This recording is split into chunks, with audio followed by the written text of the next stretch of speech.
ഭീകരാക്രമണത്തിൽ കൊല്ലപ്പെട്ട കൊച്ചി സ്വദേശി രാമചന്ദ്രന് നാടിന്റെ അന്ത്യാഞ്ജലി. ചങ്ങമ്പുഴ പാർക്കിലെ പൊതുദർശനം വൈകാരിക നിമിഷങ്ങൾക്കാണ് സാക്ഷ്യം വഹിച്ചത്.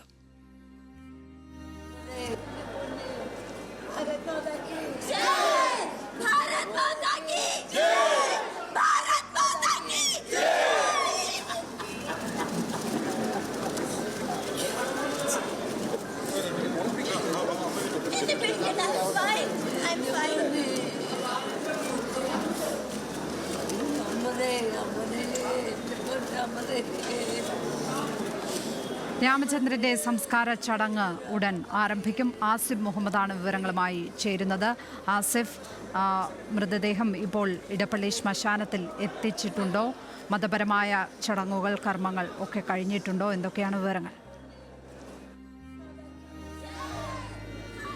ലക്ഷ്മി, ഇപ്പോഴും മൃതദേഹം വീട്ടിൽ നിന്ന് പുറത്തേക്ക് എടുത്തിട്ടില്ല. അവിടെ മതപരമായ ചടങ്ങുകൾ വീട്ടിനുള്ളിൽ നടന്നുകൊണ്ടായിരിക്കുകയാണ്. അത് അല്പസമയത്തിനകം തന്നെ അത് പൂർത്തിയാക്കി മൃതദേഹം പുറത്തേക്ക് എടുക്കുമെന്നാണ് നമുക്ക് ഈ ഒരു ഘട്ടത്തിൽ പറയാൻ കഴിയുക. ഏതായാലും ഇപ്പോഴും ആളുകൾ ഈ ഒരു വീട്ടിലേക്ക് എത്തിക്കൊണ്ട് ഇരിക്കുന്നുണ്ട്. ഇപ്പോൾ താൽക്കാലികമായി ആളുകൾക്ക് വന്ന് കണ്ട് ആളുകൾക്ക് മാറി നിന്നുകൊണ്ട് ഇപ്പോൾ മതപരമായ ചടങ്ങുകളുടെ ഉള്ളിൽ പുരോഗമിച്ചുകൊണ്ട് ഇരിക്കുകയാണ്. അത് അല്പസമയത്തിന് തന്നെ അത് പൂർത്തിയാകുമെന്നാണ് നമുക്ക് പറയാൻ കഴിയുക. ചങ്ങമ്പുഴ പാർക്കിലും വലിയ രീതിയിലുള്ള ജനപങ്കാളിത്തമായിരുന്നു അദ്ദേഹത്തിൻ്റെ മൃതദേഹം പൊതുദർശനത്തിന് വെച്ചപ്പോൾ ഉണ്ടായിരുന്നത്. വീട്ടിലും സമാനമായ രീതിയിൽ സ്ത്രീകളടക്കം നിരവധി ആളുകൾ പൊതുദർശനത്തിനായി എത്തി. ഇപ്പോഴും ആളുകൾ ഇങ്ങോട്ട് എത്തിക്കൊണ്ടിരിക്കുന്നുണ്ട് എന്നുള്ളതാണ് ഏറ്റവും പ്രധാനപ്പെട്ടത്. എന്തായാലും ഔദ്യോഗിക ബഹുമതികൾ അടക്കം നൽകിയായിരിക്കും ഈ മൃതദേഹം വീട്ടിലേക്ക് മാറ്റുക, ശ്മശാനത്തിലേക്ക് മാറ്റുക എന്നാണ് ഇപ്പോൾ ലഭിച്ചിരിക്കുന്ന വിവരം. വീട്ടിൽ നിന്ന് ചടങ്ങുകൾ പൂർത്തിയാക്കി മൃതദേഹം പുറത്തേക്ക് എത്തിക്കുന്ന സമയത്ത് ഇതുമായി ബന്ധപ്പെട്ട ഔദ്യോഗിക ബഹുമതികൾ നൽകും. അതിന് ശേഷമായിരിക്കും മൃതദേഹം ശ്മശാനത്തിലേക്ക് മാറ്റുക. ഭീകരാക്രമണത്തിൻ്റെ ഇരയായി ഈ നാടിൻ്റെ ഒന്നാകെയുള്ളൊരു വേദനയായി മാറിയ ഒരു സാഹചര്യത്തിൽ തന്നെയാണ് ഈ നാടൊന്നാകെ ഇങ്ങോട്ട് ഇപ്പോഴും ഒഴുകി എത്തിക്കൊണ്ട് ഇരിക്കുന്നത്. സ്ത്രീകളടക്കം നിരവധി ആളുകൾ ഇപ്പോഴും ഈ വീടിൻ്റെ മുമ്പിൽ കാത്തിരിക്കുന്നത് നമുക്ക് കാണാൻ കഴിയും. അദ്ദേഹത്തിൻ്റെ കുടുംബാംഗങ്ങൾ ആ വേദനയുടെ ദുഃഖം താങ്ങാൻ കഴിയാത്ത ഒരു സാഹചര്യത്തിലാണ് ഈ മണിക്കൂറുകളിലും കടന്നുപോയിക്കൊണ്ട് ഇരിക്കുന്നത്. ചങ്ങമ്പുഴ പാർക്കിൽ വെച്ച് മകളും അദ്ദേഹത്തിൻ്റെ ഭാര്യയും അടക്കമുള്ളവർ ആ ഒരു ദുഃഖത്തിൻ്റെ ഒരു തീവ്രത അത് നമ്മൾ കണ്ടതാണ്. അത്രത്തോളം അവരുടെ മുമ്പിൽ വെച്ച് നടന്ന ഒരു ഭീകരാക്രമണത്തിൻ്റെ ഇരയായി രാമചന്ദ്രൻ വിടവാങ്ങുന്ന ഒരു സാഹചര്യം അടക്കമുള്ളവ അവർ ഇതെങ്ങനെ അതിജീവിക്കുമെന്നുള്ളത് തന്നെയാണ് ഏറ്റവും പ്രധാനപ്പെട്ട ഒരു ചോദ്യവും. മന്ത്രിമാരും MLA മാരും അടക്കമുള്ളവർ ഇപ്പോഴും വീട്ടിൽ തുടരുന്നുണ്ട്.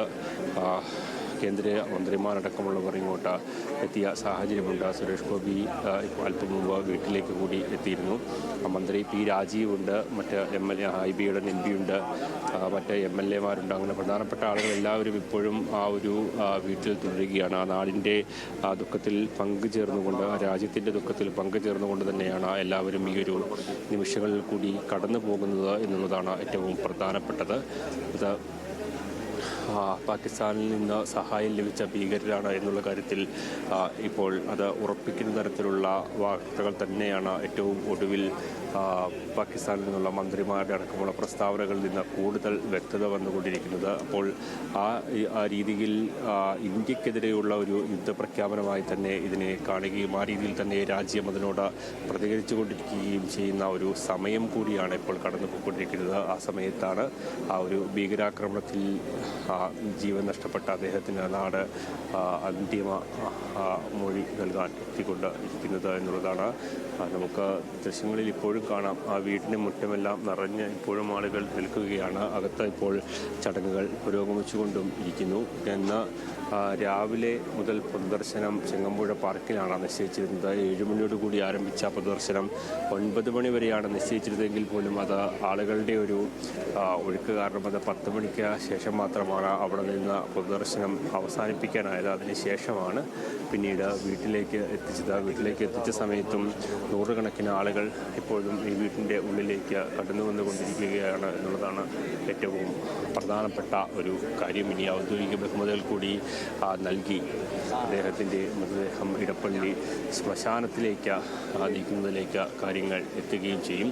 നീണ്ട പ്രവാസ ജീവിതമടക്കം മതിയാക്കി നാട്ടിലേക്ക് തിരികെ എത്തി ചെറിയ ബിസിനസ്സും പൊതുപ്രവർത്തനവുമായി ജീവിതം മുന്നോട്ട് പോകുന്നതിന് ഇടയിലാണ് അദ്ദേഹത്തിന് ഇത്തരത്തിൽ പിന്നീട് മകൾക്കും കുടുംബത്തിനുമൊപ്പമുള്ള യാത്രയിൽ ഇത്തരത്തിൽ വലിയ ഒരു ഭീകരാക്രമണം നേരിടേണ്ടി വരികയും അതിൻ്റെ ഇരയാക്കപ്പെടുകയും ചെയ്തത് എന്നുള്ളതാണ് ഈ നാടിനെ വേദനയിലാക്കിയ ഏറ്റവും പ്രധാനപ്പെട്ട ഒരു കാര്യമെന്ന് പറയുന്നത്. ഏതായാലും ഇപ്പോൾ നമുക്ക് അല്പസമയത്തിന് തന്നെ മതപരമായ ചടങ്ങുകൾ പൂർത്തീകരിക്കാൻ കഴിയുമെന്നുള്ളതാണ് നമുക്ക് മനസ്സിലാക്കാൻ കഴിയുന്നത്.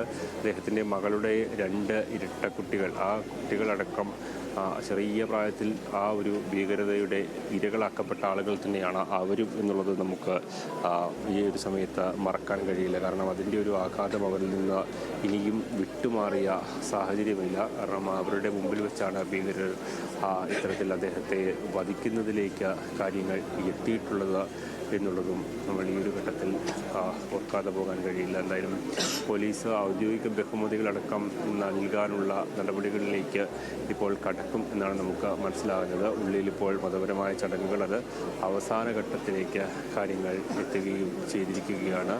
എന്തായാലും ഇവിടെ വന്ന് കൂടിയിരിക്കുന്ന ആളുകളെല്ലാവരും, അത് അദ്ദേഹത്തെ അറിയാത്ത ആളുകൾ പോലുമുണ്ട്. അത് ഈ നാടിനോടുള്ള ആ ഒരു സ്നേഹം തന്നെയാണ് ഇങ്ങനെ ആളുകൾ ഇങ്ങോട്ട് ഒഴുകിയെത്താനുള്ള ഒരു പ്രധാനപ്പെട്ട ഒരു കാര്യം. അദ്ദേഹത്തിനെ അറിയില്ലെങ്കിൽ പോലും അദ്ദേഹം ഇരയാക്കപ്പെട്ടത് ഈ രാജ്യത്തിനെതിരായ ഒരു യുദ്ധത്തിൻ്റെ ഭാഗമായി അല്ലെങ്കിൽ രാജ്യത്തിനെതിരായുള്ള ആ ഒരു ആക്രമണത്തിലാണ് അദ്ദേഹത്തിൻ്റെ ജീവൻ നഷ്ടപ്പെട്ടത് എന്നുള്ളത് കൊണ്ട് തന്നെ അദ്ദേഹത്തെ കാണുക എന്നുള്ളത്, അത് അദ്ദേഹത്തിന് അന്തിമോപചാരം അർപ്പിക്കുക എന്നുള്ളത് ഒരു ദേശസ്നേഹത്തിൻ്റെ ഭാഗമായി കണ്ടുകൊണ്ട് തന്നെയാണ് പല ആളുകളും ഇങ്ങോട്ട് ഇപ്പോഴും എത്തിക്കൊണ്ട് ഇരിക്കുന്നത്. ഏതായാലും ഇപ്പോൾ നമുക്ക് ദൃശ്യങ്ങളിൽ കാണാൻ കഴിയും നിരവധി ആളുകളാണ് വീണ്ടും ഈ ഒരു വീട്ടിലേക്ക് എത്തിക്കൊണ്ടിരിക്കുന്നത്. അവർക്ക് പൂർണ്ണമായ രീതിയിൽ അന്തിമോപചാരം അർപ്പിക്കാനുള്ള സൗകര്യം ഏർപ്പെടുത്തി കൊടുക്കാനുള്ള ഒരു ശ്രമം തുടർന്നുകൊണ്ട് ഇരിക്കുകയാണ്. എന്തായാലും ഈ ഔദ്യോഗിക ബഹുമതികൾ നൽകുന്ന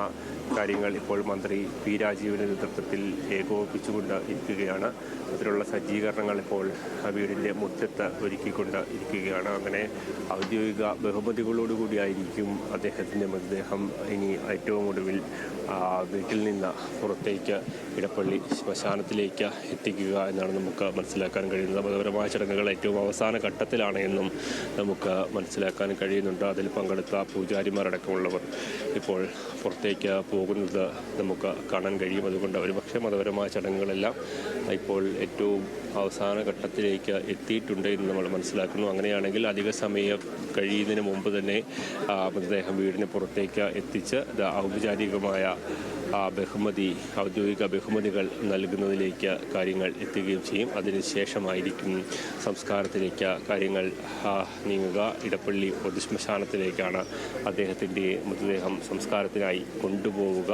എന്തായാലും അവിടെയും വലിയ രീതിയിലുള്ള ഒരു ജനക്കൂട്ടം ഉണ്ടാകാനുള്ള ഒരു സാധ്യത തന്നെയാണ് ഇപ്പോൾ നിലനിൽക്കുന്നത്. സംസ്കാര ചടങ്ങുകളിലേക്ക് എത്രയും പെട്ടെന്ന് കടക്കാൻ കഴിയും എന്നുള്ളതാണ് ബന്ധുക്കളും ഇപ്പോൾ അറിയിച്ചിട്ടുള്ളത്. അതിൻ്റെ ആളുകൾ ഇപ്പോഴും നിരവധിയായ ആളുകൾ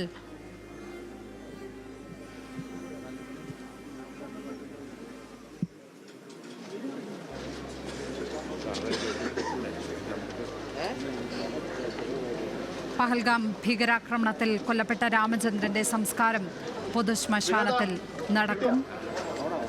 നാട് അന്ത്യാഞ്ജലി അർപ്പിക്കുന്ന കാഴ്ചയാണ് കാണുന്നത്. ഇടപ്പള്ളി ശ്മശാനത്തിലാണ് സംസ്കാര ചടങ്ങ് നടക്കുന്നത്. അദ്ദേഹത്തിൻ്റെ വസതിയിലേക്ക് ഇപ്പോഴും ആളുകൾ ഒഴുകിയെത്തിക്കൊണ്ടിരിക്കുന്ന കാഴ്ചയാണ് കാണുന്നത്. നിശ്ചയിച്ചതിലും സമയം വൈകിയാണ് കാര്യങ്ങൾ നടക്കുന്നത് എന്ന് നമുക്കറിയാം. അത്രയധികം ജനപ്രവാഹമായിരുന്നു അവിടേക്ക് എന്നുള്ളത് നമ്മൾ രാവിലെ മുതൽ കാണുന്നതാണ്. വിവരങ്ങൾ നൽകുകയായിരുന്നു ആസിഫ് മുഹമ്മദ് ഇടപ്പള്ളിയിലെ വീട്ടിൽ നിന്ന്.